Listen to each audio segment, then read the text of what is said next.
नमस्कार दोस्तों, आपका अपना YouTube चैनल मोरचंद ज्योग्राफी के ऊपर आपका स्वागत है। दोस्तों, आज हमारा जो टॉपिक है भारत की स्थिति, विस्तार व अवस्थिति से संबंधित महत्वपूर्ण प्रश्न होंगे, जो हम लगभग 15% पढ़ेंगे और साथ साथ उसके उत्तर भी हम रिपीट करते चलेंगे। दोस्तों, ये वीडियो आपको यदि अच्छा लगे तो आप कमेंट अवश्य करना। इसके अलावा आप हमारे चैनल को सब्सक्राइब व शेयर जरूर करना। आपका एक सब्सक्राइब व कमेंट हमारे लिए मोटिवेशन का काम करता है। पहला प्रश्न पढ़ते हैं कि हमारे देश का नाम भारत क्यों पड़ा। पहला प्रश्न का नाम क्या है कि हमारा जो देश है उसका नाम भारत क्यों पड़ा। क्योंकि हमारा जो देश है उसका नाम भारत इसलिए पड़ा क्योंकि पहले एक राजा हुआ करता था। उस राजा का नाम भरत था। उस भरत नाम के जो पिता है वो ऋषभदेव थे, जो जैन धर्म के प्रथम तीर्थंकर माने जाते हैं। इसलिए जैन धर्म के जो प्रथम तीर्थंकर थे उनके महान सम्राट पुत्र भरत एक राजा था। उस भरत के नाम पर ही हमारा जो देश है भारत, उसका नाम भारत माना जाता है। पहला प्रश्न है वो कंप्लीट हो चुका है। अब हम बात करें दूसरे प्रश्न की। हमारे देश का प्राचीनतम नाम क्या है। दूसरा प्रश्न क्या है कि हमारा जो देश है उसका प्राचीनतम नाम क्या है। दोस्तों, हमारा जो देश है उसका जो प्राचीनतम नाम माना जाता है वो माना जाता है आर्यावर्त। क्या माना जाता है? आर्यावर्त। दोस्तों, पेन थोड़ा यानी हमारे जो प्राचीन नाम माने जाते हैं भारत के वो है आर्यावर्त। यानी हम ये कह सकते हैं कि हमारे देश का जो प्राचीनतम नाम है वो आर्यावर्त नाम माना जाता है। इसके अलावा इसे जम्बू द्वीप के नाम से भी जाना जाता है। हमारा जो देश है भारत है इसे आर्यावर्त या जम्बू द्वीप के नाम से भी जाना जाता है।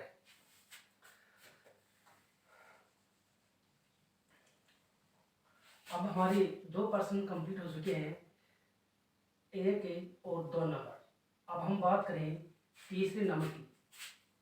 भारत में रहने वाले ईरानियों ने भारत को क्या कहा।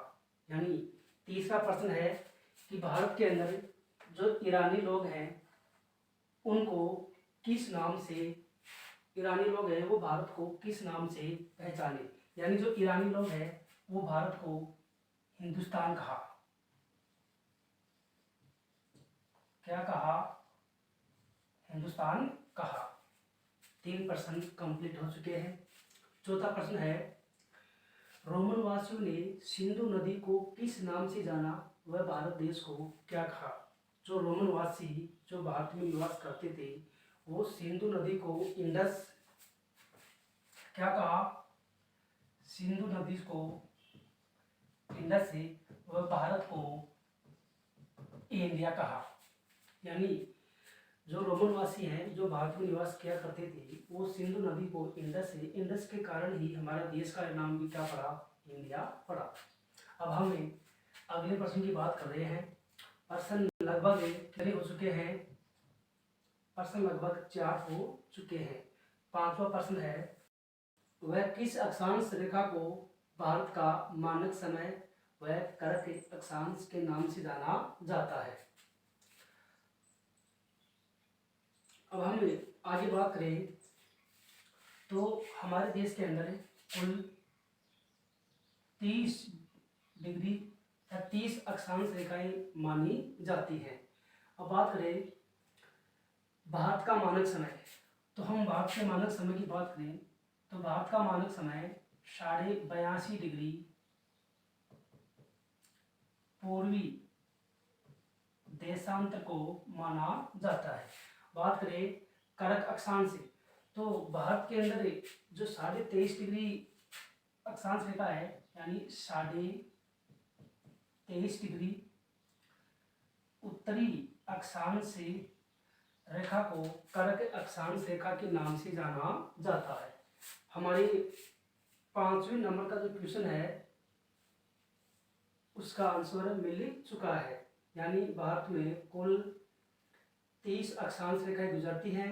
वह भारत का 42.5 डिग्री मानक व 23.5 डिग्री अक्षांश रेखा कर्क अक्षांश के नाम से जानी जाती है। नेक्स्ट प्रश्न है,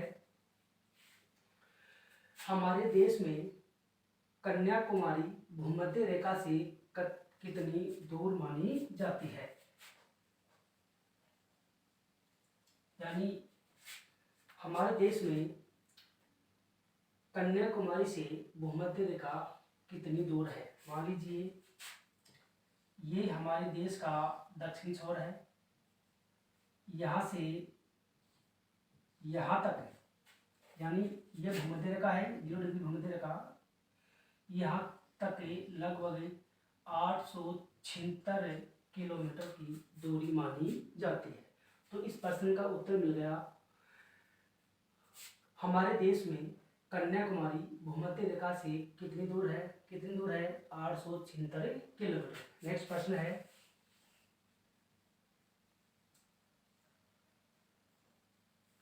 नेक्स्ट प्रश्न,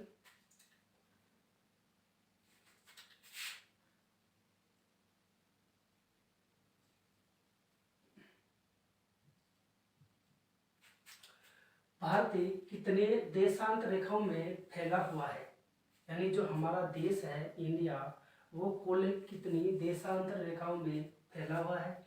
जिस प्रकार हमारा देश 30 अक्षांश रेखाओं में फैला हुआ था, उसी प्रकार हम ये कह सकते हैं कि हमारा देश लगभग 30 डिग्री पूर्वी देशांतर रेखाओं के अंतर्गत फैला हुआ है। कैसे? मान लीजिए ये पश्चिमी छोर है, ये पूर्वी छोर है, किसका है? इंडिया का। तो यहाँ 68 7, यहाँ 97 25, इनके बीच के अंदर जो गैप है वो लगभग 29 डिग्री 18 मिनट के आसपास माना जाता है। इसलिए अपन ये भी बोल सकते हैं कि भारत की जो देशांतर रेखाएं हैं वो लगभग 23 मानी जाती है। 30 या 29 से कम बिल्कुल भी मत करना। यदि पेपर में 29 पॉइंट कुछ आता है तो आपको 29 पॉइंट कुछ करना है, लेकिन यदि 30 आता है, 29 नहीं आता है तो आपको 30 ही करना है। नेक्स्ट प्रश्न है,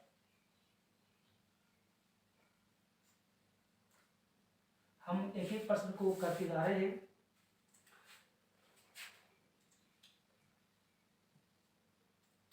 भारत के पूर्वी छोर से कितने समय बाद पश्चिम में सूर्य उदय होगा? बात करें भारत के अंदर जो सूर्य उदय है, मान लीजिए ये हमारा भारत देश, इसका ये पश्चिमी बिंदु, पूर्वी बिंदु या पश्चिमी बिंदु, तो यहाँ सूर्य कब उदय होगा और इसके कितने टाइम बाद में या समय बाद में सूर्य यहाँ पर उदय होगा? तो सभी को मालूम है, यहाँ से और यहाँ से लगभग 29 डिग्री देशांतर रेखाओं का फासला माना जाता है। तो एक सूर्य को 1 डिग्री देशांतर को पार करने में 4 मिनट का टाइम लगता है। इसलिए 29 को पार करने के अंदर उसे 116 मिनट लग जाएंगे। इसलिए अपन ये बोल सकते हैं कि 1 घंटा व 56 मिनट, या अपन ये भी बोल सकते हैं सूर्य भारत की पूर्वी सीमा से प्रारंभ से लेकर के पश्चिमी सीमा के अंत तक लगभग 2 घंटे में पार करता है। या अपन ये भी बोल सकते हैं कि भारत के अरुणाचल प्रदेश के अंदर सूर्य गुजरात से 2 घंटे पहले उदय होता है और 2 घंटे पहले ही अस्त होता है। इसका जवाब भी आपको मिल गया होगा। हम नेक्स्ट प्रश्न की बात करते हैं।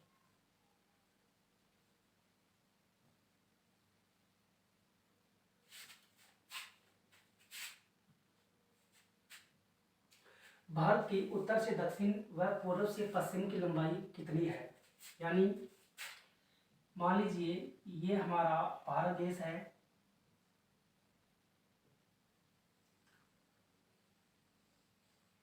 इसकी उत्तर से दक्षिण की लंबाई और पश्चिम से पूर्व की लंबाई कितनी मानी जाती है? बात करें तो उत्तर से दक्षिण की लंबाई 3214 किलोमीटर और पश्चिम से पूर्व की लंबाई 29 से 33 किलोमीटर।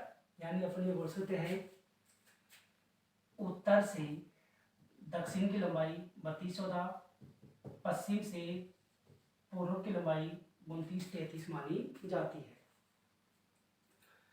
अब हमें अगले प्रश्न की बात कर रहे हैं, या इस प्रश्न में यदि आप कुछ और भी समझना चाहिए तो हम ये कह सकते हैं भारत के उत्तर से दक्षिण में विस्तार में पूर्व से पश्चिम से कुछ बड़ा माना जाता है। अब हम अगले प्रश्न की बात कर रहे हैं। 10वां प्रश्न है, भारत का क्षेत्रफल कितना है? भारत विश्व स्तर पर क्षेत्रफल के मामले में कौन सा स्थान रखता है? तो हम बात कर रहे हैं भारत के क्षेत्रफल की। तो भारत का क्षेत्रफल लगभग 32.8 लाख वर्ग किलोमीटर माना जाता है। हम बात करें तो भारत का क्षेत्रफल लगभग 32.88 या 88 लाख वर्ग किलोमीटर माना जाता है। भारत विश्व का 7वां सबसे बड़ा क्षेत्रफल वाला देश माना जाता है। बात करें जनसंख्या की तो भारत विश्व का दूसरा सबसे बड़ा जनसंख्या वाला देश माना जाता है। ये तो आपको सबको आता होगा। क्षेत्रफल की बात करें तो इतना क्षेत्रफल है, 7वां सबसे बड़ा देश माना जाता है। बात करें सर 7 यानी भारत से 6 बड़े देश कौन कौन से हैं? तो बात करें पहला रूस है, दूसरा कनाडा,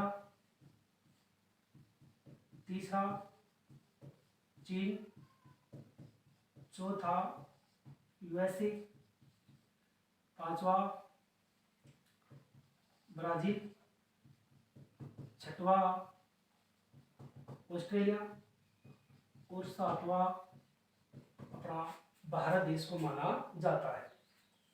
हम लगभग 10-11 प्रश्न पढ़ चुके हैं। 11वां प्रश्न है, भारत का आकार जापान व इंग्लैंड से कितना कितना गुना अधिक माना जाता है? तो बताइए, कमेंट करके बताइए दोस्तों, भारत जापान से कितना गुना बड़ा है और इंग्लैंड से कितना गुना बड़ा माना जाता है? आप कमेंट करके बताइए।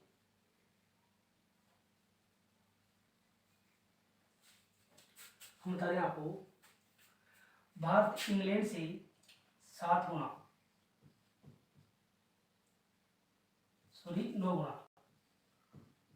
इंग्लैंड से 9 गुना और इंग्लैंड से नहीं, भारत जापान से, मिसप्रिंट हो रहा है, जापान से 9 गुना और इंग्लैंड से 14 गुना बड़ा माना जाता है। हमारा देश जापान से 9 गुना और इंग्लैंड से 14 गुना बड़ा माना जाता है। नेक्स्ट प्रश्न की बात कर रहे हैं।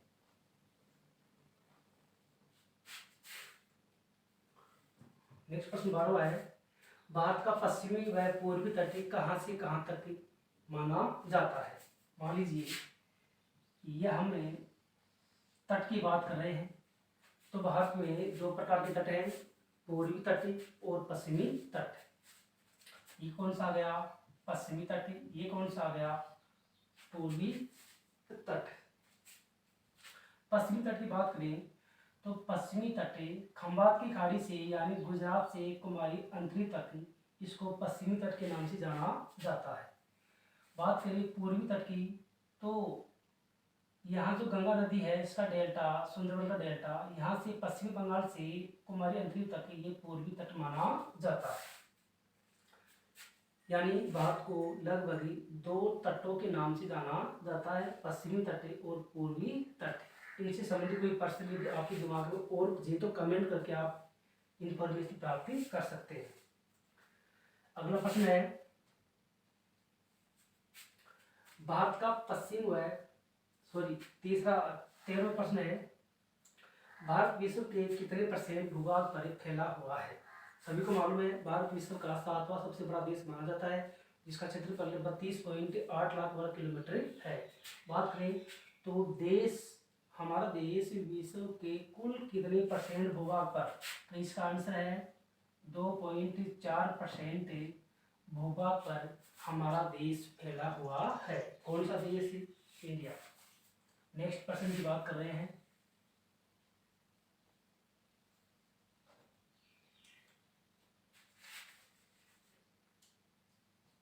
भारत की पश्चिमी दिशा किस देश से लगती है? यानी भारत की पश्चिमी दिशा किस देश के साथ लगती है? तो सभी को मालूम है, ये हमारा भारत देश, इसकी पश्चिमी तटी पाकिस्तान के साथ लगती है। किसके साथ लगती है? पाकिस्तान के साथ। नेक्स्ट प्रश्न है, भारत के पड़ोसी देश कौन कौन से हैं? हमारे भारत देश के पड़ोसी देश लगभग 9-10 माने जाते हैं। जिसमें बात करें तो पहला पाकिस्तान है, दूसरा अफगानिस्तान, तीसरा चीन, चौथा नेपाल, भूटान, म्यांमार, बांग्लादेश,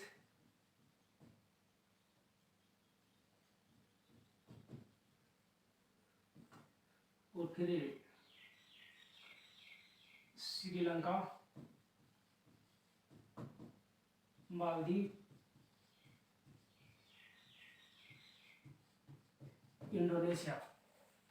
कितने हुए? 1 2 3 4 5 6 7 8 9 10, यानी लगभग 10 देश भारत के पड़ोसी देशों के नाम से जाने जाते हैं। नेक्स्ट प्रश्न है, सब प्रश्न थे दोस्तों। आज का जो वीडियो आपको कैसा लगा कमेंट